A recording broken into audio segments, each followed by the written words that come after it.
បងមួយចំនួនតូចតែងតែទិញទៅគាត់អត់ចេះសេរីម៉ោងតែងតែពិបាកការសេរីប្រភេទនាឡិកា LED ហើយមានតនិចអញ្ចឹងណាពាក់ព័ន្ធនឹងនាឡិកាទាំងអស់ឲ្យតែមានតនិច LED ហើយនឹងតនិចអញ្ចឹងវាពាក់ព័ន្ធនឹងការសេរីគឺអត់ខុសគ្នាទេជាទូទៅបងត្រូវចុចប៊ូតុងមួយនេះដើម្បីចុចបដូរក្នុងការសេរីឧទាហរណ៍ឥឡូវម៉ោង3:37យើងត្រូវការដូរដាក់ថាម៉ោង4:37ចុះឥឡូវថាខុស1ម៉ោងណាអូខេអ្នកនរគ្នាចុចប៊ូតុងមួយនេះ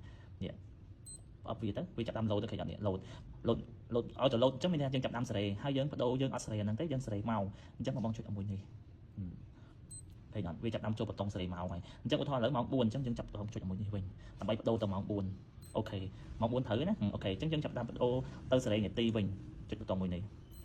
នាទីអូខេឥឡូវ37ហើយយើងអត់ខុសយើងជិលសេរីបើបងចង់ដាក់ថា38បងចង់មួយនេះសម្រាប់តម្លើងអូខេ38អូខេហើយយើងបដូរទៅទៀតអូខេឥឡូវម៉ោងត្រូវណាចាប់តាមចូលថ្ងៃខែ10ទី7ឥឡូវឧទាហរណ៍ថាខែ11ចុះឧទាហរណ៍ណាបងចុចមួយនេះទៅវាចូលខែ11ខែ12ចូលខែ1វិញទៀតឧទាហរណ៍ឥឡូវខែ2ចុះតែឥឡូវខែ2ចុះហ្នឹងត្រូវណាចាប់តាមសេរីថ្ងៃទីថ្ងៃ7ឧទាហរណ៍ថ្ងៃហ្នឹងទី8អញ្ចឹងបងចុចចូលនេះទៀតមកវាចូលទី8បាត់ទៅយ៉ាងនេះទី8ហ្នឹងបើចុចសេរីត្រូវអស់ហើយបងចុចតែមួយនេះទៅជាការស្រាវជ្រាវសេរីតនិចបងដកនេះមកតបមកសេរីវាមកចង់ដាក់មកប្រហែលម៉ោង3ដែរទៅ